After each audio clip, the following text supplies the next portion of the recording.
All right, everybody, welcome, welcome, welcome. Happy Wednesday night to you. It is the We Outside, where the We stands for World Epidemic. And it is outside where every week, multiple times throughout the week, we bring creatives, visionaries, and artists on the show to talk about, well, we really don't know. It's an unscripted show, but we're definitely going to take you on a journey. We're going to take you on some stories. We're going to dive into some history of some music and some music in general and a whole lot of other things. As always, we got a special guest for you. Today, we are privileged to have ATrophy with us as a special guest, hip hop rap artist, visionary. This dude's a visionary. I got to discover him a couple months back, and man, talk about somebody who's been through some things and continues to redeem themselves, and just from the couple months that I've known of you and been communicating with you and just DMing here and there, bro. You're taking one step at a time, and I'm excited to learn more about that as well. But with that said, ladies and gentlemen, visionary, creative, and artist Atrophy, man, go ahead and introduce yourself to everybody outside, bro. Oh man, you had a great intro right there, man. I can't compete with that. But I am Atrophy. My real name's Brett. I don't mind being called either or. Um, and I just believe in trying to be a good person, man. My lifelong work now is being a better father. So and I appreciate you guys for having me here, man. I'm really excited to get into touching on some things that I think that should be properly addressed. You know, No, so I can appreciate that, and we thank you for your time, bro. For I real, because appreciate you. these are conversations where they're real human conversations, where we're just gonna let this conversation take it self where it goes, right?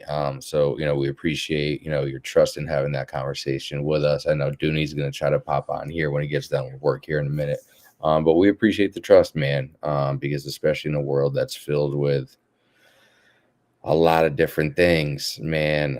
It's hard to trust people to have some conversations sometimes. So we are privileged, we are honored, and we thank you for that, bro. So we're definitely getting into it. One thing I'm definitely curious about. We always like to get to know the human behind, the art and the music. So I'm just curious, and just kind of we'll start it off with where did the journey of music for you begin, in the sense where you're like, man, I'm really digging this music shit. I got some love for it. Maybe I got some passion for it, and this is something I want to do, bro. Like when, and what was that like for you? Realistically, I remember it like to the day where I crawl under my dad's bed, and there's like a bunch of stuff under there that I shouldn't probably be seeing. So it's the same day that I discover adult magazines and Megadeth Okay. and and Iron Maiden. So they're VHS tapes that I see, and it's Countdown to Extinction and Foreclosure of a Dream. Now I'm like 4 years old, 5 years old, and I remembered that I was kind of like passed around a lot, so I clung to a lot of the things that my dad liked. So like music was like, oh man, I didn't get to see this side of, showmanship or creativity. So when I seen the horror aspects of everything that I was told to be scared and frightful of, I'm seeing the kid sit on a throne of all of those things, and I'm like, he looks pretty calm to me, so is that normal? So that's where I really set in there, was like, man, can I do that with music? If I think it really evolved from there, because I took off from there with Motley Crue. So it just kept getting louder, larger, bigger, until I found myself like stuck there. Man, I could appreciate that, and that was definitely a time where I really started to discover some music, and a lot of those bands that you just mentioned. Shout out to my boy Corey Brown. I still know this dude from the time that you were referencing those bands, and when you kind of started to learn those individuals. For me, it was like late '80s, early '90s, Hmm. um, and I discovered a lot of them. Gwar as well. I Dude, learned, David Brocky, man, man, right. RIP, man. Yeah. So I definitely have a dope appreciation for what you mentioned there, right? Oh yeah. Is that kind of, was that like catalyst where you're like, hey man, that I think just getting to experience this shit now, and really getting an understanding of it. Yeah, I can go do this. I am gonna go do this. Is that where the catalyst was, or did that kind of come a I little down think the that road for that you? perpetuated the I think the curiosity for it because this was a music video VHS, so a lot of times in the 80s and 90s from when this was happening, Dave Mustaine was very big on peace sales, political views, and a personal vendetta with David, with James Hetfield. I mean, Cliff Burton dying and all those things. Like I was unaware of what that was at that age. So I'm just seeing the music video material and hearing these tones, and I'm like, wow, this is catchy. Now I lay me down to sleep. You're hearing something as a kid, right? And it's being, that's in a storybook. So I thought that the fact that this could be associated from a children's lullaby with, this grotesque or obscene material was like interesting to me. So I was left a lot with TV and McDonald's Happy Meals and crap and a bunch of, abuse. So that was a big escape for me. So it wasn't until probably like realistically maybe Wayne's World, you know, Yes, bro. be, Yes. because when it really, that was more, I think even now it's even more realistically, yeah, more of a realistic view on how these big events should happen, and how they can happen. It takes one person to believe in those things. So seeing those guys be total nerds and geeks with one dream, sharing what we're doing right now. I took a little time to put some little lights and stuff like that and get like, all right, cool. I'm digging But the vibe, bro. I'm digging you, the vibe. but realistically, I was like, man, so I'm past the 4, 5, 6, 7 years old, and I've went through some traumatic things, and I'm like kind of beckoning for this, man, what can I find? Drums or anything. Seeing Garth just go in and believe that if you book it, they'll come. I was like, is that really all you have to do? Is that it? Alice Cooper pops in. I just felt like whatever I'm wanting to choose to feed my Frankenstein, I want to be able to have more control over the parts that's being in it, man. I struggled for a long time trying to be something that, you know, um, I shouldn't have been. That finally, when I became that, dude, I had to realistically almost just kill it. I used to go by Dirt Nap. You know what I mean? So like Dirt Nap kind of like embodied me. I took it to an extreme. I was being Paul Bearer on stage, in caskets and having this ego that yeah. So you Damn. really yeah experiencing like 'cause that from Undertaker at WWE, Oh those yeah, things. man. Everybody Going Mark Calloway, bro. Like yeah. yes, So heavy influence everybody on me a kid growing up. I was huge into dude, WWE, still WWF. am. Back in the day. Yeah, still am. Before we get the F out of here, and seeing a lot of these things, like it's sad that I see what Instagram really is. You know what I'm saying? And it's not Instagram is a platform for you, okay? Yes. And realistically, a lot of the stuff that gets perpetuated um, it isn't really touched on. I feel like in a realistic way because there's a lot of those superstars that never get that story told or never get that recognition until there's a massive heart attack or an essay report, you know, um, or a conspiracy theory, later on. Something So that's like worth talking about, right? Instead of the art, even, which is wild, to think about. And yeah, I'm sure you experienced it, and you even kind of said so in the respect that you spent so long being, someone that you really weren't. How did that affect your art? Kind of oh, dude. going through that journey, bro. With me being passed around, man, my best friend was my grandma. So she didn't have a license. I'll tell you this is important because when I lost that person to me, it was after a field trip. So I got off of the bus, and this person that provided this comfort and a safe place for me being me. I was very artistic. I liked drawing. That's why I tattoo. Being trusted with your art on somebody. Their health that means more to me. I have Hep C.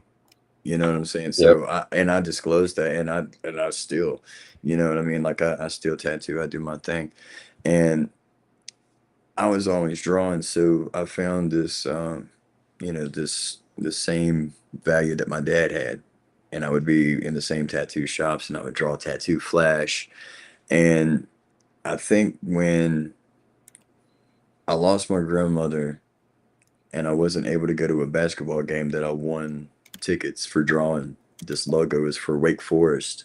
The Oh Demon, man, yeah, yeah, for the Demon Deacons. My they grandma were had passed good away during that too. time too. Yeah, dude, and so that happened. I even learned how to wash stamps. You know, I washed stamps off of my grandma's mail to send in artwork to Joe Quesada. He was the editor in chief at Marvel Enterprises. So I was actually sending fan art to Marvel Enterprises as a kid in manila envelopes, washed stamps, and Yeah, that's actually cool. I got a response back. And they were holding my art, Stan Lee and Joe Quesada holding my artwork and I was like, oh man, I carried that to school with me for like a good year, in my book bag. Why not, And dude? I would have done the same thing. That's yeah, cool, especially as a kid at I that know. age. That's cool. Yeah. So, and when I went to J.C. Penney, that's where I was getting my school clothes. I actually pulled tobacco. You know what I'm saying? I actually bought my school clothes that I wanted. So if I wanted gym coats with like chain wallets and shit on them, I had to do that. So, I actually worked for a lot of those things, man. And I remember going there and it was a holographic green Spider-Man, Amazing Spider-Man t-shirt combo, and it had my fan art in the back of it. And I was like, yeah, man, and see, but you see when those things that you cling on to as a kid are big, that's immaculate, and people don't believe you. But then when you have your name there and it's accredited, it's awesome. But when you're getting picked on or certain things like that, and then you lose your best friend, your grandma, that motivation and that inspiration, it dwindles, and it's you lose that attachment to yourself. I think more so for me, you know. I And, think yeah, there's a lot of value to that statement that you said there because I've always been a proponent that every relationship with someone that you have, no matter the type of relationship, whether it's a spouse, it's a coworker, it's grandma. I was very close to my nana, as well. I mean, she lived in my household until she broke her hip when I was like 16 years old. So I was super close. So I can appreciate that aspect of it too, right? But I think it's important to know that each relationship has to have its own type of value, right? There's a right. give and take with everything, and it's dope that you're able to have that. And especially as it influences your art overall and just who you are as a person, because at the end of the day, our relationships with people are our relationships Hmm. with people at the end of the day, right? Yeah, because you have to have a core value and a moral compass. Even if you're doing wrong, there's still something there. Unless you're like clinically insane, there's still, there are key components to honestly just making right decisions. You know what I mean? And that's on any belief system, really. Um, that's why, like, even with gun safety, you know what I'm saying? I actually took hunter safety courses when I was younger. I actually had a respect for what we call a weapon, not necessarily a gun. I look at it as something that was, it was there for utilization for safety. It was there for, protection in the circumstance that you are in the right mind to determine those situations. Um, because I've seen good people have to use them, and I've seen people, get caught on the fences. But before a gun or a weapon, excuse me, or before a weapon is ever even introduced, if that family doesn't have stability within a household, um, with the temperament of children or young adults now, and the aggression because of the codependency on these, Yep. um, and the fixation on what numbers do and a fluctuation and trying to get you paid $15 for validation for a blue check. You remember when you had to earn it, and then when you got it, you had to pay. It was something special when you actually You had know. it back in the day. Yeah, and then meanwhile, I spent literally 5 years trying to find my son that I have full custody of now as a convicted felon, as somebody that I showed up with no lawyer. You know what I'm saying? I put the work in, and that's why like I want to focus on identifying some of the things that my son is doing, and I'm seeing the cycles, even though we haven't even, but we're total strangers to each other, but Hmm. not really. But learning these things is bringing a lot of light to a lot of the things that that I was going through, and kind of as I was addressing them, being sober, that was the key. Because when I was addressing it while using or drinking, it was like perpetuating, just feeding it. It was just feeding it and feeding it. I wasn't really getting a solution. Um, And then my you took a stand, it sounds like. I Yeah. mean, again, to go through that process as well, bro, like without a lawyer, like I've seen Oh, those dude. things. Man, that's not easy, bro. No, That's not and easy. we had to drive 5 hours to get there. She never showed up to neither of the mediations. The response was done like Chat GPT, and it was done with the wrong response, and it was hurried up and sloppy. Found out that he hadn't had his record, his shots. He was supposed to be in school. It was just people fighting over him all the time. He's got like scars and dent on his head here. He's scared of everything, and just shakes on certain things. Bathroom behaviors and stuff like that. He has no boundaries with people, man. So we're working with him. He's in kindergarten. He's doing good, man. He's got a brother here that loves him. I adopted him. That's my stepson.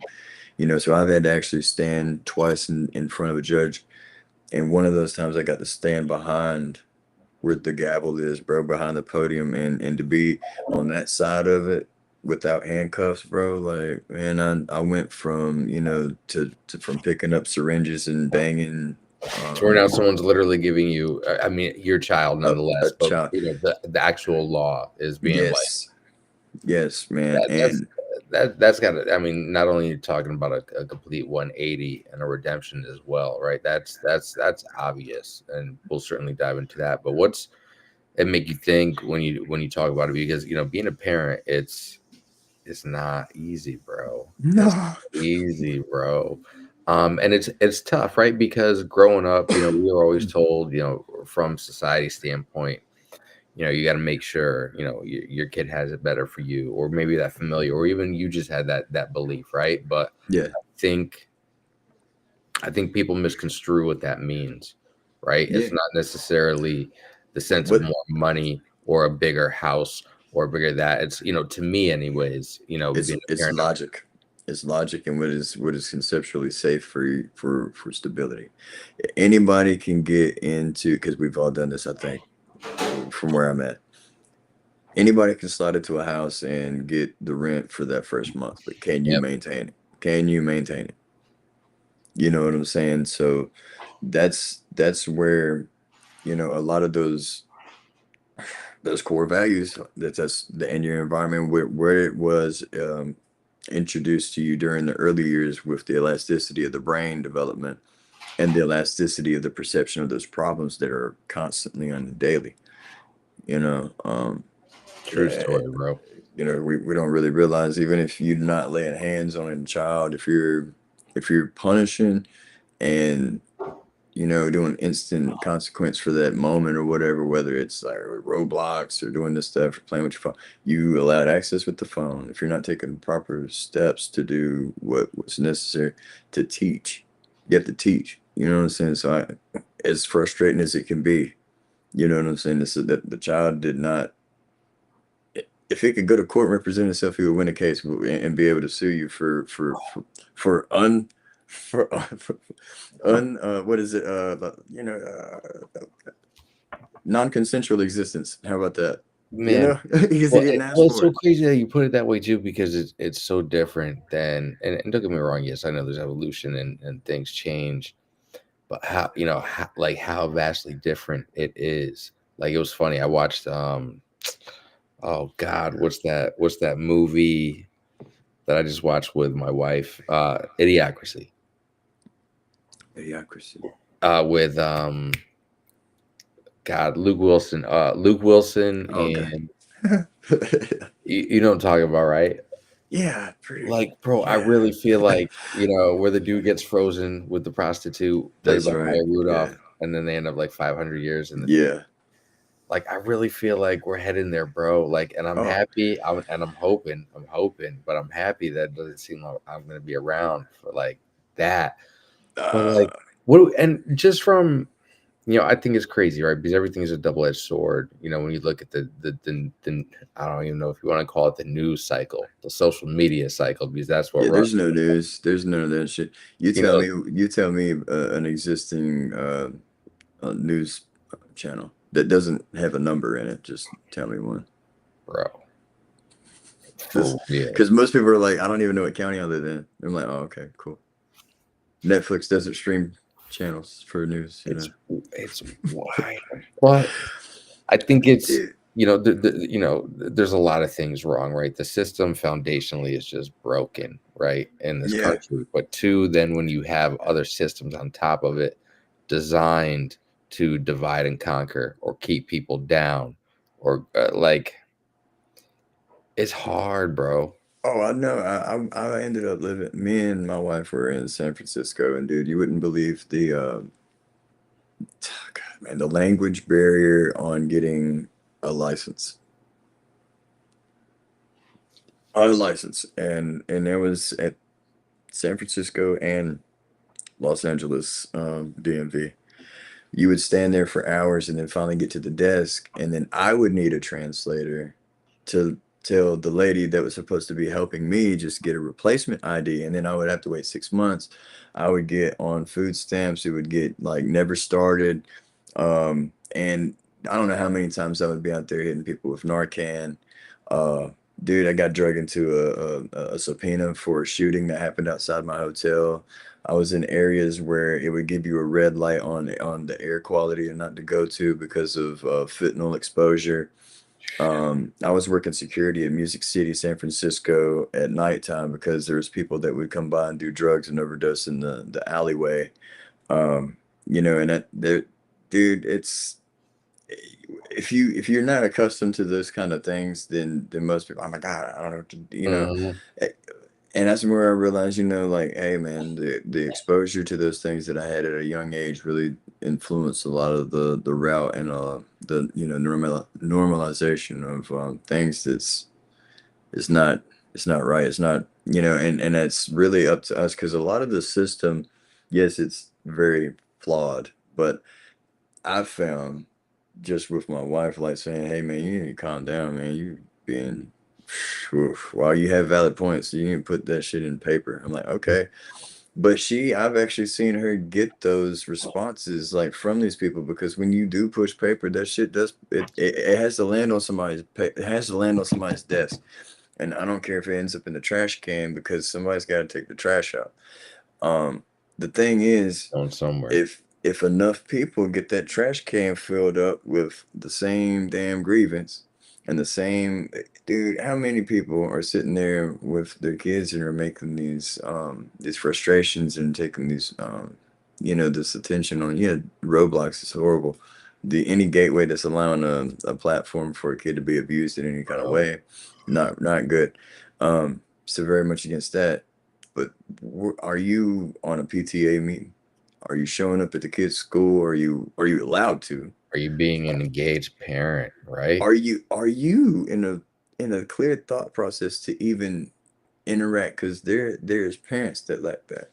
So at that point, that's where I find a lot of I've encountered parents, teachers that are also parents, that are aware of these situations in certain households. If a child is showing up with different men every day, clearly not this little girl's father. You know, if I see more than five different dudes in a week that look kind of like me, but in a worse shape, you know what I mean, carrying this little girl to school, and she ain't looking very happy to go and do anything, then Red flag, man. I have to wonder why would a system that's built on this being a safe place and a trusting place, you can't force a child to share with you anymore. but you can definitely perpetuate a ball of some kind of reinforcement of support. You know what I mean? A parent being there is totally different than a parent being present. You know, um, God Almighty, dude, attention to detail. You know what I'm saying? I learned that shit in the tattoo shop. Bro, it's so true, man. It's so true because it's the small things that count because the small things lead up to the big things. And I think that's another a part of it, right? Like, when we grow up as parents, like being able to, just maybe give more of that to our Hmm. kids, right? Yeah, And because I'm still that having. mindset that you were talking about, because a lot of issues for a lot of people, when it comes from that mental standpoint, really transcends from, whatever their upbringing was, like kind of what you were talking about as far as what became normalization, Oh yeah, dude. right? Like, I mean, it's conditioning, and directly or indirectly, one way or the other, you're just getting to think, You have to adapt to it, man. You have to adapt because there was no cell phone for me to sit in the floor with, like my son had for his escape from the stuff that was in similar resemblance. So I'm gonna tell you this: you've heard of Septic, right? oh yeah. Okay, so that song that you listened to, I'm sorry for the rough quality at the beginning, but that was one of those things that happened spur of the moment, and it was like it had been weighing on my chest like a ton of bricks, dude. That song was originally called Septic. I turned septic when I was younger. My um, mom and dad didn't do the potty training thing and explain it to me. So Mhm. I felt pain. I would cross my legs. Ultimately, I'd have accidents and I would hide it. I would get beat for this. Now, mind you, my dad also found entertainment with busting my legs open with like his guitar strap, like from the bathtub. And then, he would do this thing. Like my mom was working at McDonald's at the time and she would get off late.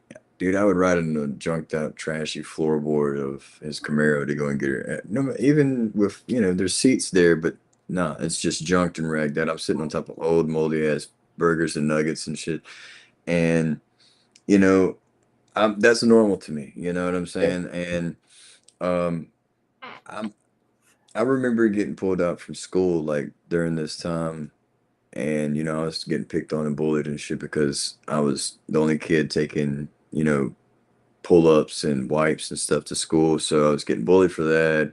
I'd have accidents and then I would have to go to Baptist Hospital where during this time, this is not an exaggeration because I had to revisit these things because at a young age you can kind of blow things up, but in the Mhm. 90s during this time they didn't allow my mother to go into that procedure room, so when they gave me the suppositories as enemas, they explained that this was a medical procedure. However, it was scary. When they were sent with those prescriptions home, what that medical procedure was turned into was now a punishment. So that's what my dad would, man, I'm talking about. Like, even if I wouldn't really even need them like that, dude, I mean, it became a spectacle where I slept on the floor. Look, I would watch the flames underneath this old heater. Mhm. And this was in a house that my mom and them paid like $75 a month for. So it was just junk. And I wouldn't even sleep on the bed because I remember that my grandmother, my grandpa, all these people had to be there to administer this the suppository to get me to be right. Yep. So, lashing and doing all this stuff, it was just like one of those traumatic. I'm not trying to mess with it. I'm watching my dad like kill my hamsters in front of me, like because I'm like not Yeah, getting it because you don't right. want anything to do with this. I'm like, what in the hell is happening Man, here? talk about more trauma. Yeah. So like the people that I'm expecting, to have trust in to provide that stuff, I'm like, whoa, this ain't right, I don't get that from my grandpa, Uh, so that was just like one of those like flip flop. I don't understand. I was, doing the same thing that my son's doing, like, am I in trouble for something? Am I doing something Mhm. wrong? Is everything like because Yeah, causing because you gotta build stress? that trust both ways. You don't know what's what at that point Yeah. in the And relationship. Like, because yeah. again, just from past conditioning of what you experienced, just gonna Yeah. put you in a mind frame of this is what well, this is again what you like you were saying, this is what's normal to me. So Yeah. this is just what I'm expecting next. Now I just gotta either kind of brace for it Yeah. I just got or to get by this. I just got to get by this. And then guess what happens? My brother. my brother comes in. So now the last thing that anyone needs to take attention off of a child that clearly needs to have that attention or that care or some kind of something um, is now getting further behind and lost, and kind of seeing this cycle here to where I'm like, I don't, why is he going to a Christian academy in a nice place and I'm at the not nice place, not good. Hmm. Um, don't the field trips, if they wasn't free, I wasn't going. You know what I'm saying? I was doing enrichment camp. It's the only one there. There was not no camp. It was just empty ass classroom with Miss Barber doing little hand things for the flagpole. All of them have my name around Yeah. it. You know. But it's crazy to see how that developed because later on when I went through adolescence and developed the rebellion state and figuring trying to find myself and all that, um, I was a skateboarder, so I would end up out of town and going to Burlington, and we'd end up at like every place that I've seen that I was drawn to. I don't know why, but they have like a rundown mall, and it's usually just a hallway that skaters were dicks in. Yeah. Yeah, it had an old concession stand and a JC Penney one point, but this Oh, so you was just got a perfect setting right there, especially with that type of floor right there. I Come on know, now. I know. Yeah, Yeah, so wide, nice and flat. yeah, yeah. So you could like power slide through these places, but um actually was really good friends with the old security guard that was there. He allowed us to skate out back off the loading ramp. It was pretty sweet. So I'm like, hell yeah. They had a That's kink. nice to have. Yeah, they had a kink back there with like a four set. So we got there and skate. And the dude was super cool. He was like, but look, at 11 o'clock, you guys gotta, bounce, go over to Sonic. And we go over there. Well, there was a guy that was training and didn't last long, but I was SA'd there and walked home with a ripped one. And I'm talking like 8 miles from Burlington to Reidsville Mm. with a ripped one and let my mom know. My dad calls me a bag with a drop to be, and he's like, out. So I get called these names. I'm dealing with this, and I'm like, holy shit, what am I supposed to? So I'm like, do I go to police or what do I do here? And I'm like, 13. It's just I was not even 13 yet. I was about to be though, but I knew there was a lot of here that was like, man, my mom's not really taking up for me. At that point, so Sure, you're feeling like all alone. Like, yeah, 'cause yeah, yeah. now you gotta like create your own, like you were saying earlier, like, we as children, think of our parents as the ones that we should be trusting to provide the basic human needs. Yet at such a young age, which I can appreciate too with my upbringing, is you got to create your own like safe space. You got to hide from the trauma, right? Because it's so, at least at that point in time, You gotta have you new don't know how parents. to, in a healthy way, deal with that shit, bro. Like, Nah. So I became a do boy. So, I would find myself and I was scared. I was like, man, am I gonna be gay? You know what I'm saying? Am I gonna be so I found myself perpetuating, relationships at a younger age, over sexualized because like I said, at 4 or 5 years old, I discovered porn. At the hmm So there was also now this introduction there and there was no regulation or explanation. So I just had this draw to obscure materials at a young age of adult level, and this is what you do. so I was like, I don't really care. I'm just thinking about, I don't want to be that. I don't, this is not socially acceptable at this point in my eyes. So I'm perpetuated to be like, oh man, this is fuck, man, I can't take even more now. So when I'm sitting here thinking about it, I'm like, all right, my parents weren't there and I'm going to try to find it. So if I try to find what I would want, like, my dad to be cool, hang out, provide safety, and not beat the shit out of me, or at this point, that's what I'm used to. So if I find myself in that position, it's not unnormal to me. So that's how I became the whole do boy for any and anybody that, yeah. So in fact, like when I got my first pack, yeah, just bring me $60 back. I literally sold the whole thing for $60. I made no money for myself. And then he was like, "No, look, man, look, player, look, man, look, bro. God. He had to literally break it. You know, he was like, "Look, man, this is what you do. You can break it down like this." And I was like, "Oh." He's like, "Yeah, man, what the fuck?" You know, I was like, "All right, man.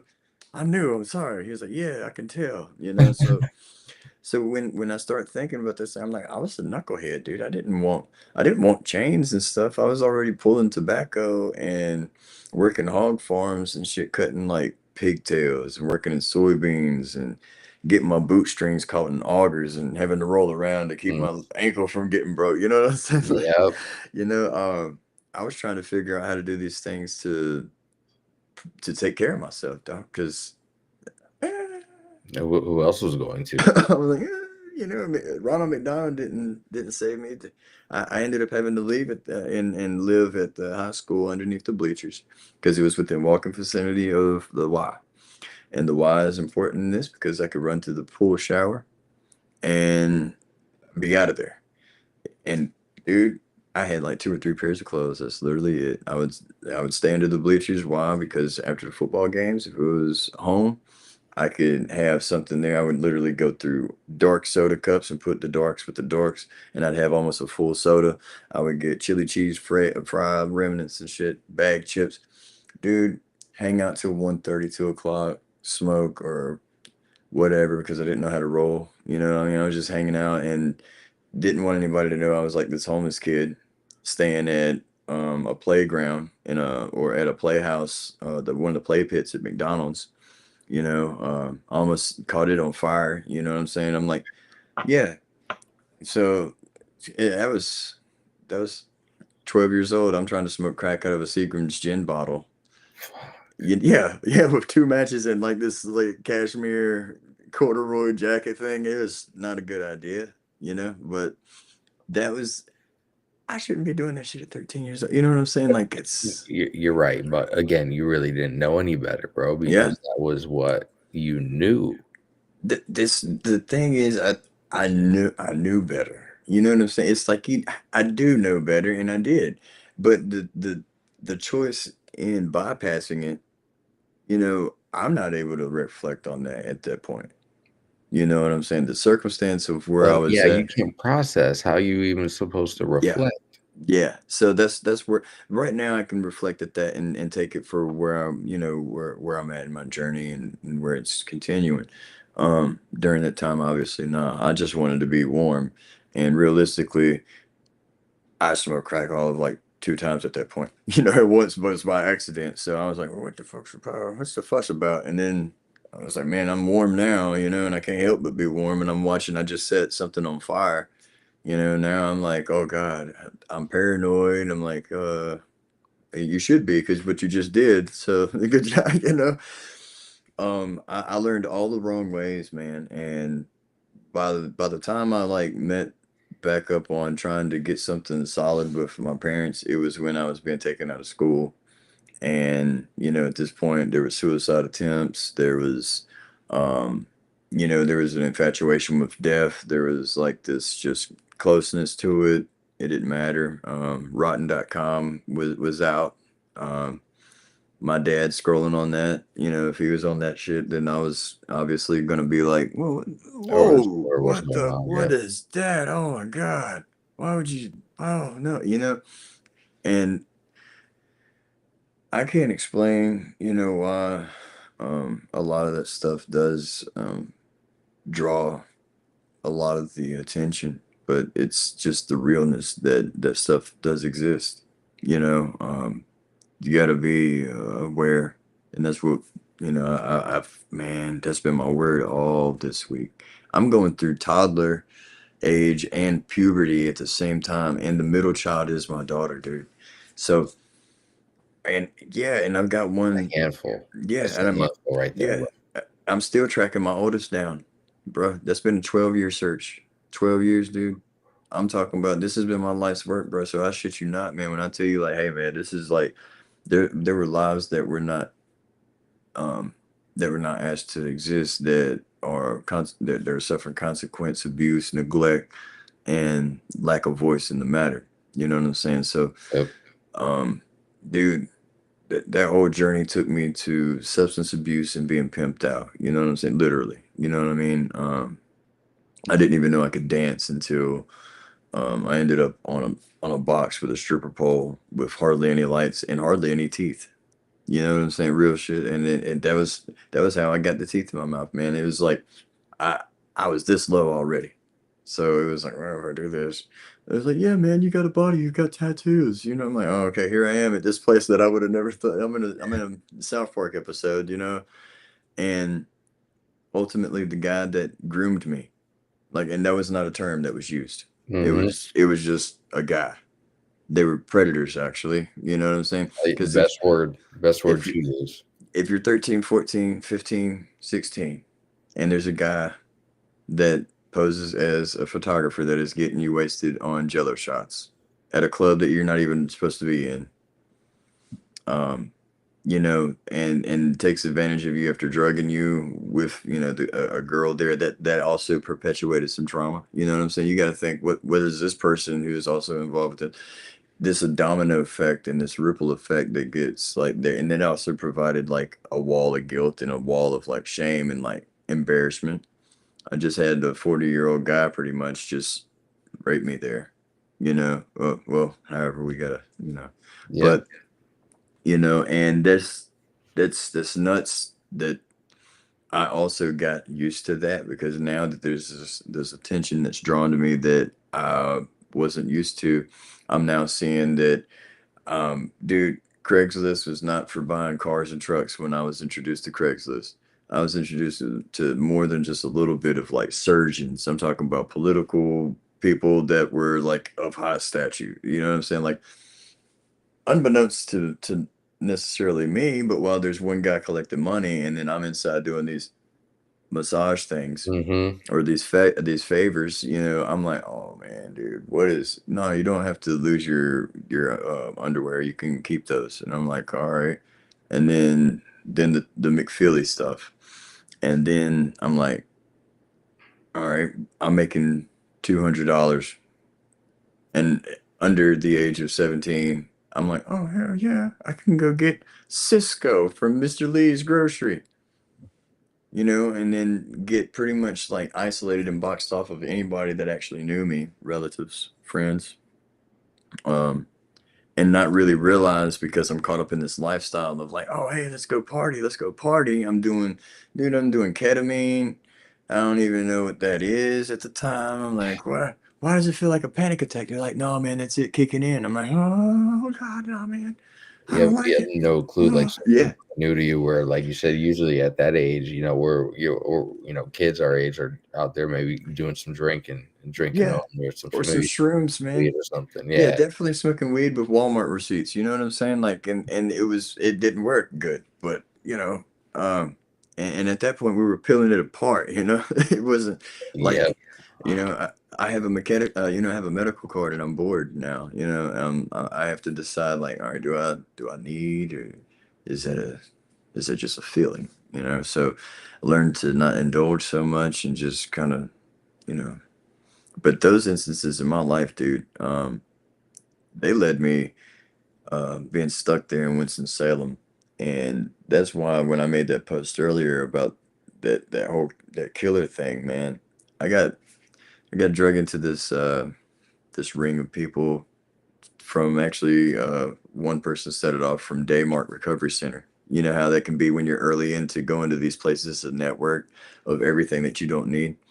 And hmm, yeah, and especially if it's a guy that's like heavy on everything that is opposite. If where he lives at, everyone's Christian, he's Satanist.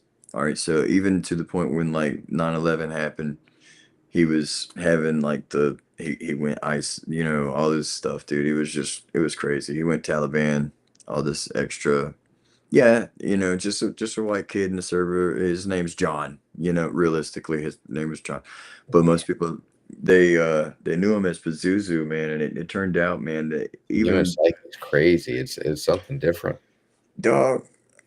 I actually was there in that house, and his mom was scared of him. Like she's like been choked out by him. There was like records of domestic violence, and there was never anything done.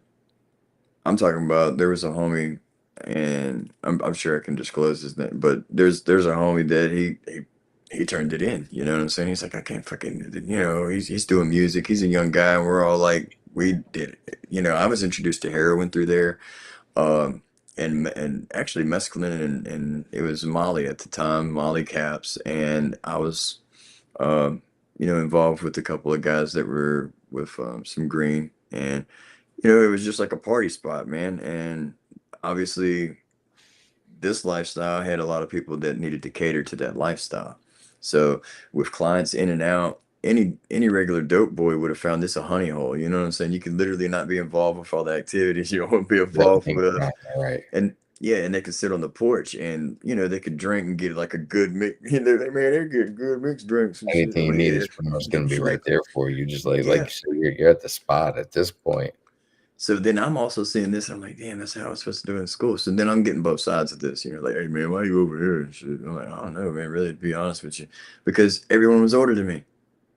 You're like, what the hell is this guy? I'm like, but because I was around Understandable, tattoo artists when I was younger. I already had tattoos and stuff, and I just I already had my kit. I just stayed.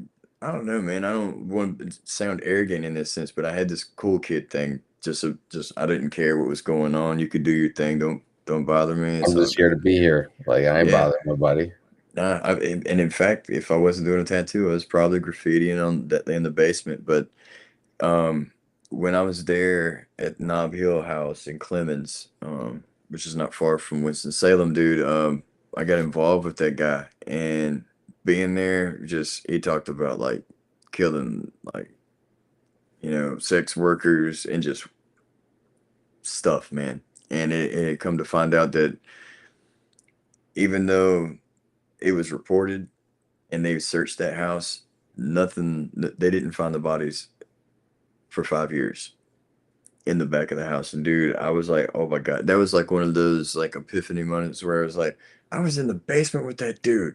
This Yeah. guy sharpened his teeth and he was like eating people, man. I'm like, Isn't it crazy when you start to like hear things like after the fact, especially crazy shit like that, man, where yeah, like, yeah, or like yeah. that could have been like literally life changing or life Uh, taking. well, it was life changing for me because when I recognized that I was getting scores from this guy and I was around there, dude. When I seen my posters. You ever heard of a band called Lizzie Borden?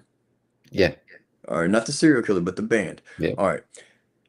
How many people do you know that even know that band first off, but would even have a poster? Okay.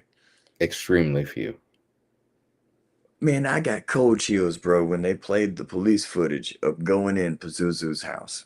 When they went in John Lawson's house, I seen my Lizzie Borden deal with the devil poster next to a Baphomet, like one of the epitaph, like prints that I had that he swore he didn't take. But at that, for a hot topic Satanist, somebody who's getting a kick now off of feeding his ego with a young girl fresh out of high school who's willing to do anything for him because now she's exposed to this darkness.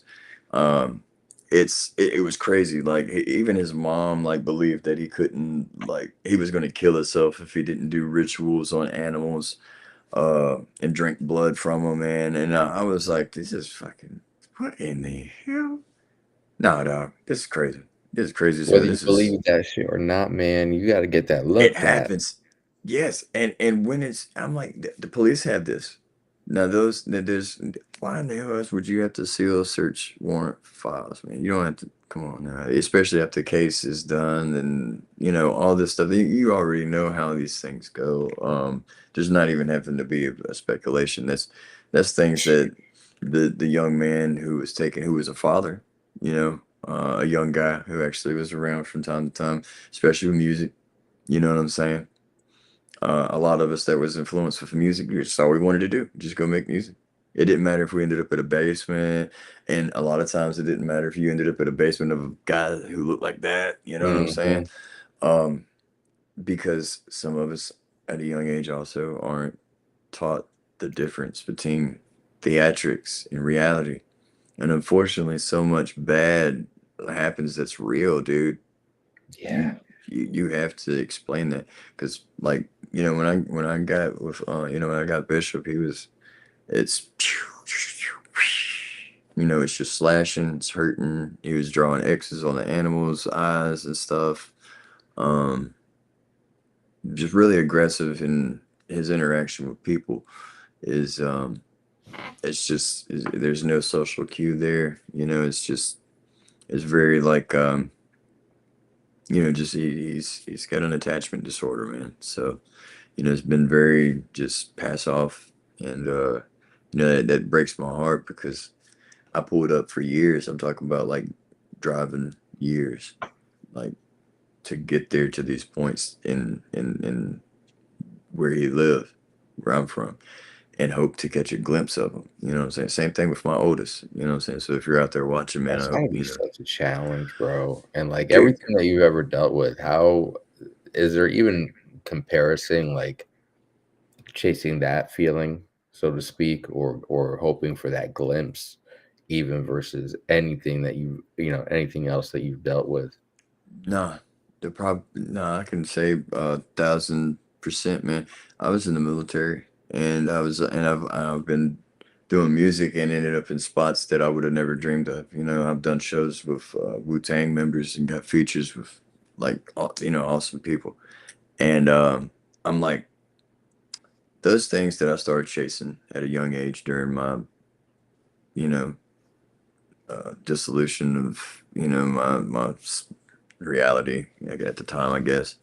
Um, I think that really just kind of thing it put it in perspective of how many people can go to prison and how many people can die and how many people can get kicked in the teeth or lose them.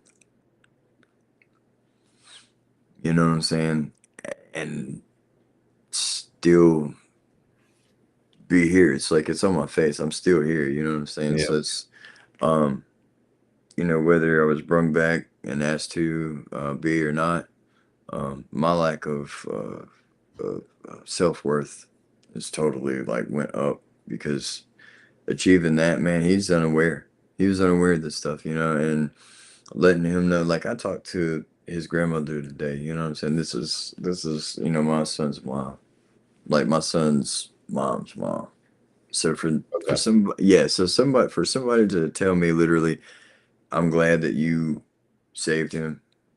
Um, Dude, I like, because I was expecting, man, just somebody like to show up and fight for you. Let you try to come and take my son away from me. I'm going to court. I don't care how many drugs I'm on. I gotta go. I gotta Hmm. go. You know what I'm saying? At least let's get let's verify some At least factual gonna stuff. be there. Yep. But if I show up in there with what I am and in front of a judge who actually he's a newer judge, but he's not new to the law. This man is actually he's had me and watched me in cuffs in court on a gun charge. You know what I'm saying? So when Very you're when familiar you're with. sitting there, yeah, I have when there's a packet there that literally spoke for itself. You know what I'm saying? Like I What they call it, literally, a rap sheet. yeah. So I literally had. I mean, if you're getting arrested around the same places where there's people that are being arrested at the same time, same place, same address, with concealing a homicide, and my son was there, I, I'm I'm highly disgusted and disappointed in what the way that has affected him, and ultimately the relationship that could have been.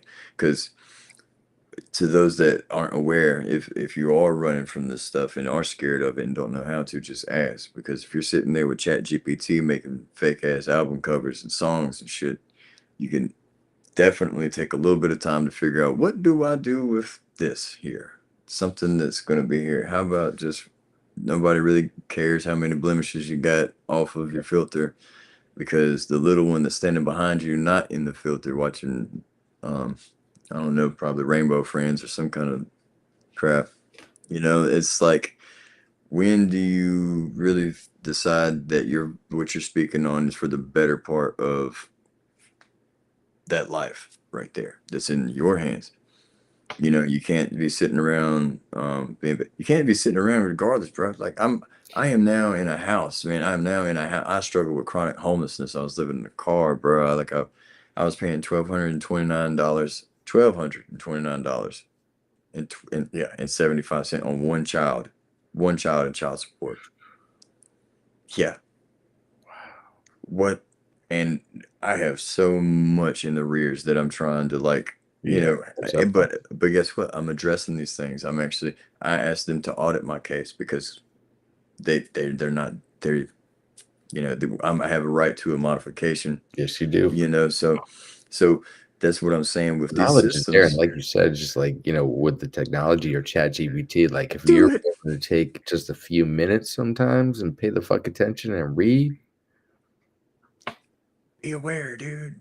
Like I told my son too, man. He's 13 too. I'm like, we play very little. We'll play Fortnite, on there with the open chat and stuff on there. So I don't like to be the overprotective dude, but I do like to be like, hey man, I'll involve myself with what you're doing so you don't feel like you gotta go outside some like realm of crazy yep, stuff. So we'll play Fortnite and I'll be like, bro, did you not just all right? read, read the screen. Please read the damn screen. I'm like, that means I'm like, dude, you are fire. But let me tell you what, you could be molten. I'm telling you, if you read them, just the little subtleties right there. pay just a little attention to the Like, resources right in front of you. read the perks, bro. Don't just be like, oh man, this gives you more ammunition. I'm like, hey man, how strong is that ammunition? And what does it say? The defect right there totally outweighs the benefit. This is teaching you to read and understand. See, when I was in school, there was reading and understanding, and reading and comprehension. And now the failing point is all the way up to like a 70, which, if you look at the curriculum, the people teaching the curriculum, their attention span is somewhat even shorter because while I like the class dojo, I do also still and get, the sense that there is entirely too many like notifications for things that don't necessarily matter. I would agree that I would definitely I'm, agree with that. while I am glad that they're, being up to date with, fire alarms and smoke detectors. I'm glad that there's some knowledge on that. But at But the can same we time, can we address the clothes that these kids are wearing that are covered in methamphetamine residuals that are breaking out kids, or the hand, foot, and mouth disease, which I did a little bit of research, and there's actually a little bit of a connection between the methamphetamine residual and the bacteria that can be held. interesting. Yeah. You see, and it's crazy, man, because we talk about it on some of our shows, especially when it comes to like mental health, or just Oh like man, health in general. Like, that deteriorates so much of the psyche. bro, I went it, through encephalopathy with that shit. That man, it administers the same effects of a stroke, bro. Like my whole left side was paralyzed. Like I had literally somebody else that documented and had to like give notes of what was happening. While I was on my journey with stimulants, there was cocaine, and what I was told to get off of opiates and the heroin was, man, do powder. It'll keep you from going through withdrawal. All right. Well, then now I'm a powder junkie. Then I started going to the ice, but it was short lived because I tried to do it the same way. Nobody explained to me the rules. There's not a pamphlet. So I was taking an 80 bag normally, maybe 5 to 6 times a day of coke, and was slamming it I was injecting it. So I did the same thing with ice with 5 to 6 $80 bags of ice a day. I did it for a week and I got to the point where I turned like Homer Simpson jaundice.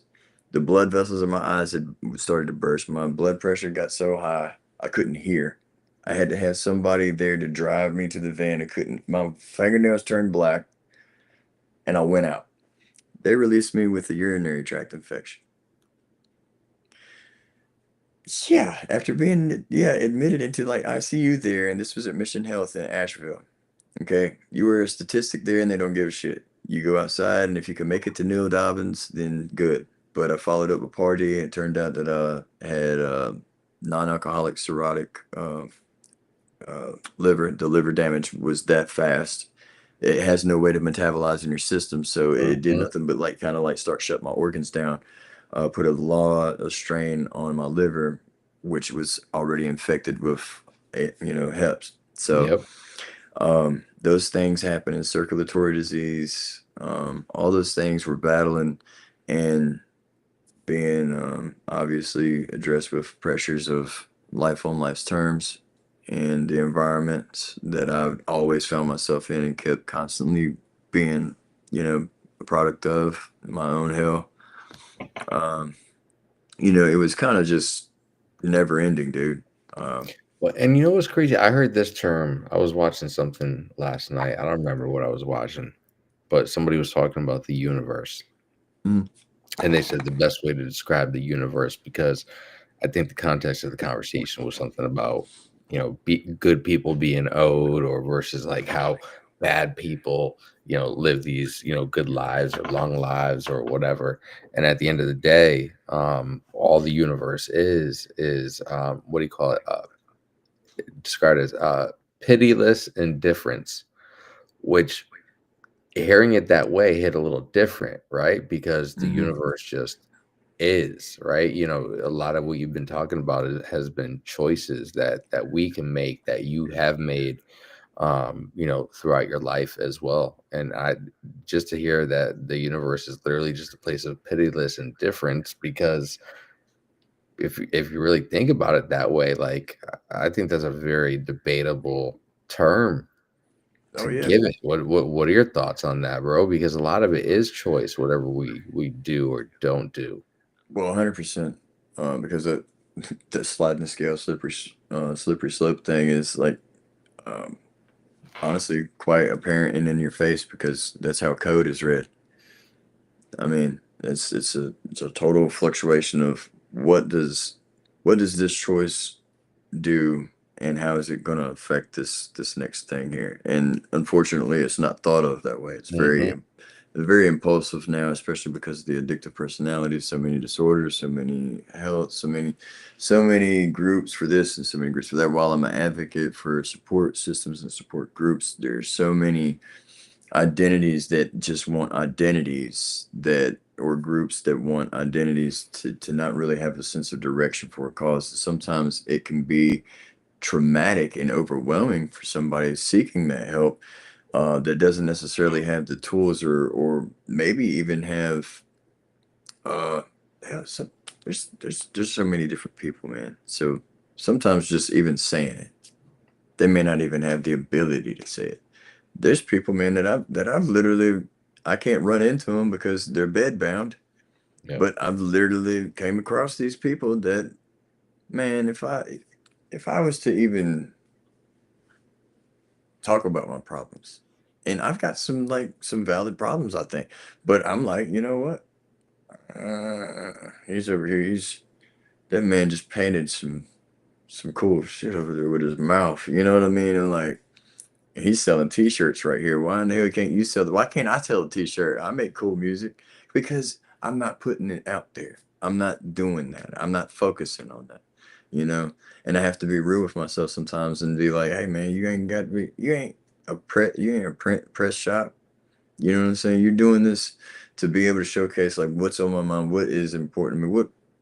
I like art. I want to be able to express something there freely as I would, and I want to be able to perpetuate something long after I'm gone, dude. Bro, You know, yes. you know, Yes. because that whole cannibal killer thing, man, could have turned out a wrong way because that dude ended up trying to persuade other people to kill people like that were found for him. So me being a do boy in any kind of like way or direction, I'm not heavily convinced, but I have no doubt in my mind that if I stuck around longer than I needed to, there's no doubt in my mind that it could have been easily associated um, with any number of people outside of just three that ended up with some time for that. Pazuzu ultimately ended up biting through his own wrist and dying in Raleigh, North Carolina. Um, yeah, there was some crazy wild stuff there, man. And, Forsyth County, just from Reedsville. That's where I'm actually born in, and even the court system there. Susie Sharp was like the first female judge, and her whole family's built on corruption. You know, that was Dr. Fritz Klenner. That was a mass murder from There's a he, lot of that out there, bro. That word dude. corruption, man. Yeah, No matter it's where you nuts, go. dude. Maya Angelou lived across from where that happened. Where yeah, oh, dude, she knew the Newsoms and the Lynches, Bobby Newsom Lynch. She was across they were neighbors, and when Fritz had killed them on that property, she was there and talked about that actually in the book Bitter Blood. It's wild, man. I was around the corner from where the Black Widow, uh, Blanche Taylor Moore, she was played by Elizabeth Montgomery. And for those of you who don't know, it's Bewitched. You know, so there's a lot of history and it's a lot of darkness there. You know, when I was one of the younger guys that came up through a halfway house there, and I hate the term, you know, because it sucks to already, you know, come out of something that's stressful and less welcoming to go into something officially already noticed as halfway a house, Yeah. not a home, So you know. the perception of what's given, Yeah. at that point is like, what is this even all about, right? Like, is this supposed to make me feel good? Which is challenging in general, right? When you've experienced so many different circumstances throughout your life, which whether you want to call it not fair or not, maybe somebody else's normal, right? We talked about it Hmm. earlier that certain things just become what our normal is, and it just kind of is what it is. Unfortunately, darknesses that we encounter that people don't, and hopefully never would have to encounter, right? Because Yeah. it's some dark shit, and just kind of coupling that with the choices. um what's it like for you to see where you are now and the choices that you made that put you and set you on a positive path, to be like, damn, I'm just, I'm happy that, just in general, that things are different than that they once were. Oh, dude, it's good to be. Man, I'm. It's awesome to be like able to have a choice whether I want to go upstairs and walk past the bedroom where my son is right now because I waited for that long to have peace of mind and know where he's at. Like my stomach doesn't feel like it is. How about on my birthday when I get my ultrasound back from my liver? I don't have cirrhotic liver no more, homie. I that, don't have it. So as of October 3rd, I don't like. that's a hell of a birthday present right there, bro. Um, so the feeling that I get from knowing that the miles that I walked and the amount of people that I hurt along the way, include myself, the opportunities that I missed, the birthdays, the Christmases, Easters, photos, um, you know, all these different things that led up to me wanting to not give up and provide um that safe place and be not a baby daddy. You know what I'm saying? To be a father and be something that means the world. You know what I mean? You can't teach that to anybody. That's something that True story. you really gotta. There's not a booklet, and if it is, it's not in PDF format. I promise you. But so But that's this, the truth. yeah. So that's it's nuts, man. So realistically, man, I've had to really like humble myself and see that the things that I was doing when I was younger, man, I can recognize where the insecurities come in, pre-adulthood and the stressors of new change in the household, new kids, that flux. You know what I'm saying? So try to try to keep cool. You know, Man, I try can to keep it appreciate cool. that.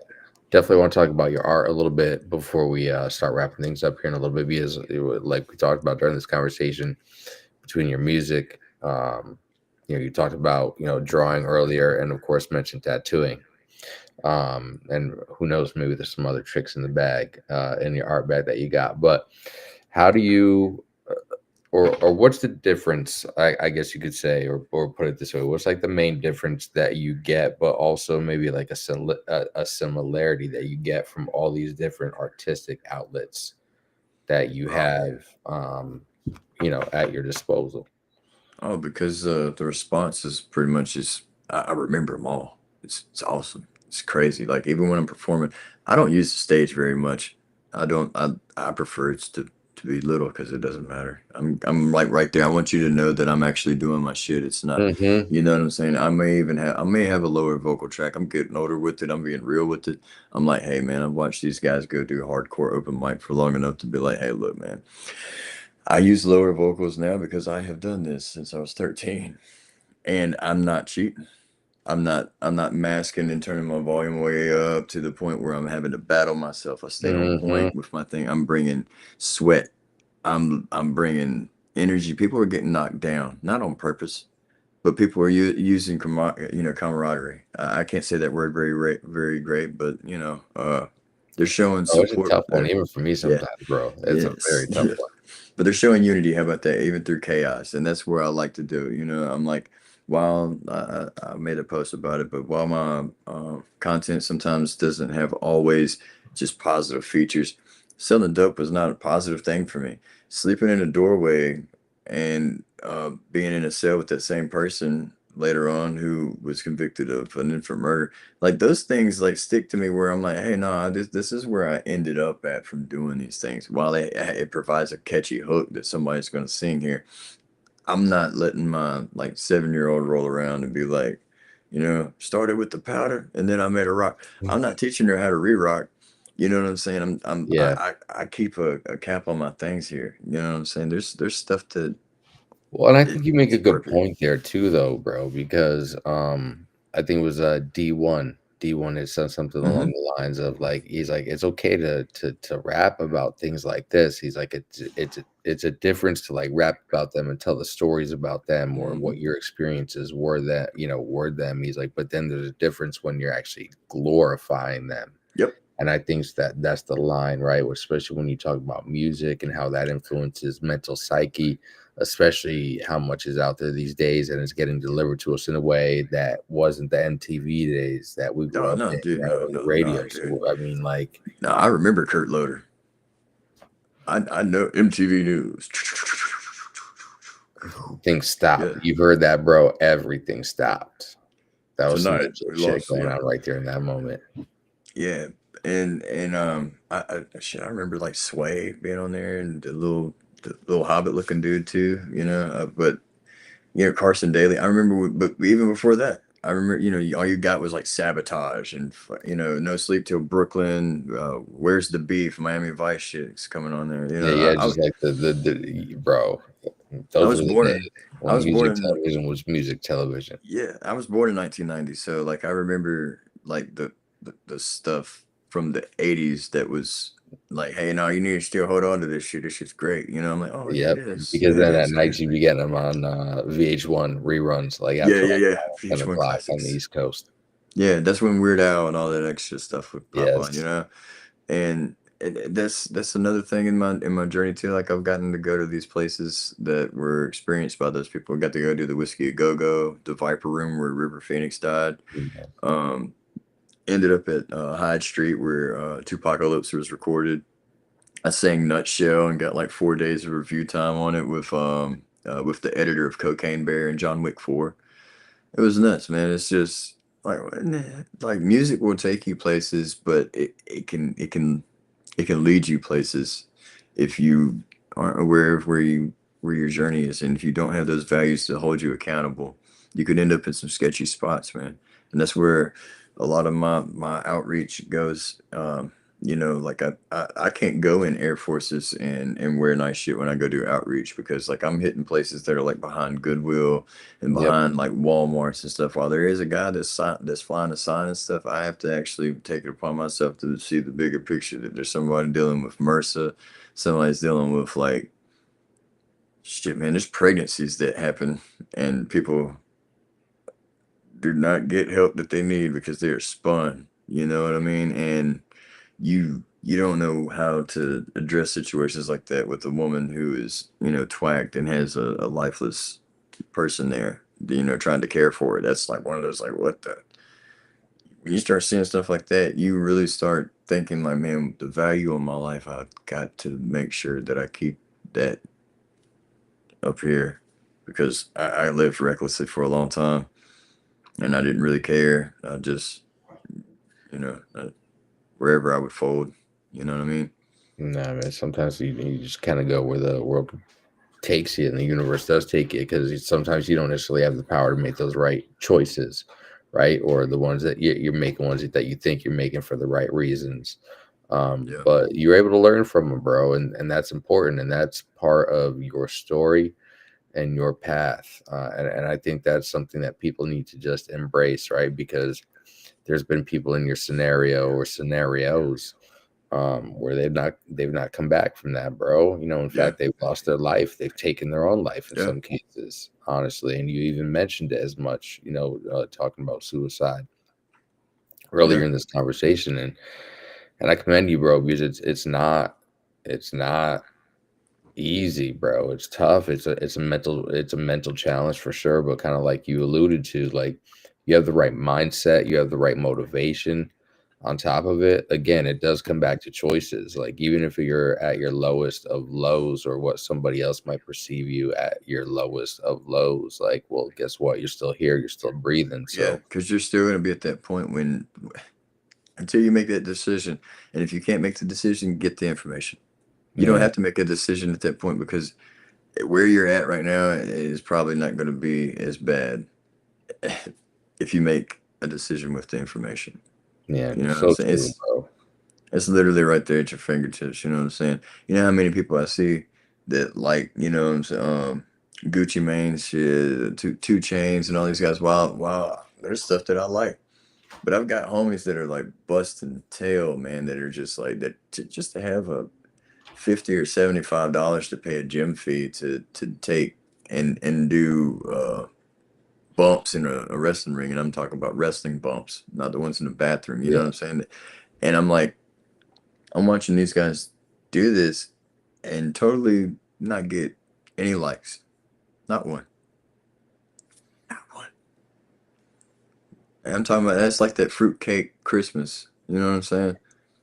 And it's like, oh, thank you. Fine. I'm like, well, why in the hell is Gucci Mane getting 1,000 likes on here from all my homeboys tap dancing around that I've went and man, shit, I might win student loan debt to get a laptop for somebody that learned how to make beats that just won't can't even say my bad. You know what I'm saying? right. My bad. They got stink face like.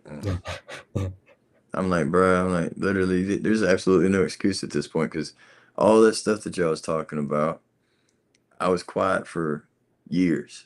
I'm talking about years, dude. You know how much discipline that takes to not involve yourself with drama pertaining to all this stuff and be evaded and be talked about like, oh, he is this and that, using your past for different things too. Where I had a violent past, you know what I'm saying? And I acknowledge those things, and I was accountable for stuff. Not things that I was proud of losing my temper and being involved with, discharging a firearm to occupied dwelling, go armed to the terror to people, all these different things, assault by strangulation.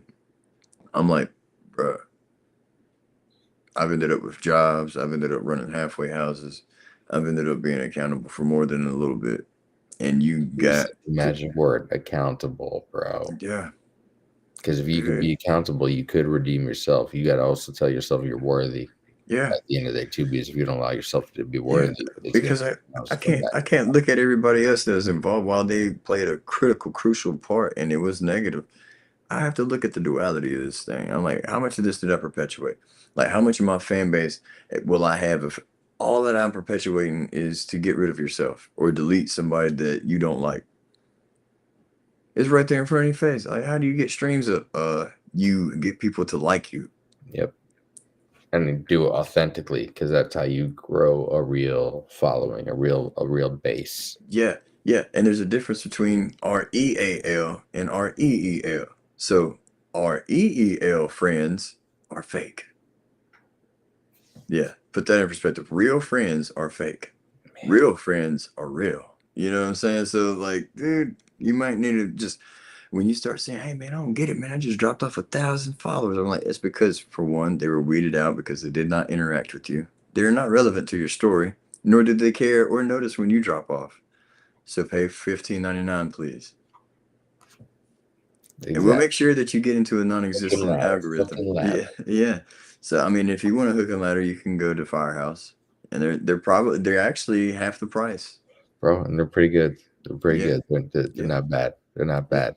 yeah. Music. What's been going on recently for you? What are you working on? And let the people Uh, outside know where they can find your music, bro. oh yeah, it is on all platforms except for iTunes. But yeah, actually, I just dropped today Mad World. Um, I like it. It's pretty cool. I got some more stuff coming out. I've actually got a few features in the works. The ones recently that dropped is Still This Song with Chris Calico and Twista. I like that one. I love that thing. It's so cool. And I spoke with I gotta UBI. listen to that one. That one came out very well Yeah, done, bro. I Very like well it. done. And with two legends, bro. Three legends Yeah, now yeah. on When that when track right UB there. because UBI is gonna hop on there. I have to obviously, but he talked to me about price, and I was very happy with like talking to him when he actually listens to it. You get a response from people. It makes you shine. It makes you glow. So and hopefully hopefully gonna hear something back from X-Rated on the music video for Last House on the Left. I got it charted for the new Guitar Hero. Um, and there's some other things too. Oh yeah. Hopefully, I'll be winning a scholarship for the Rock Fantasy Camp to do with Alice Cooper. Bro. Yeah, and Rob Halford. So Bro. yeah, so if I can get a Keeping chance to you do that, in our thoughts I on that. know, man. Because that would be hella dope, bro. Goodness. And I actually addressed a formal letter that I'll be sending out to Sir Elton John for a proposal for a request of sponsorship for sobriety. Not for clout because of his involvement with we all know who, but Yep. I just seen that if somebody could help that person through a time of much needed structure and stability. I'm at my 1 year mark and some change with no alcohol and even more off of intravenous drugs. I think that reaching out with him in the sense of, I would like to have hopes to one day have an iconic single like Rocket Man. You know what I mean? I want to be able to be identified as somebody that made positivity happen after I was gone, dude. You know? Bro, what more? That's legacy, bro. That's legacy at its finest, man. I don't think a lot of people get that. And it's a beautiful thing that you do, bro. Like, salute to you because not a lot of people find that in their life, dog. And I'm happy Oh for yeah, you man. for Man, that, bro, because that's, bro. I mean, there's not much else to say to that, bro. That's where I yeah, want to leave it tonight, yeah, yeah, yeah. I'm bro. with it. Yeah. Well, ladies and gentlemen, this was a great conversation, and that's exactly where we're gonna leave it. That's where we're leaving it. We appreciate y'all tapping in, bro. Don't go nowhere. I'm gonna end the stream right here for us, and we'll officially say goodbye, ladies and gentlemen. We appreciate y'all being outside with us. The man, the visionary, the creative. I like the way this dude thinks. ATrophy.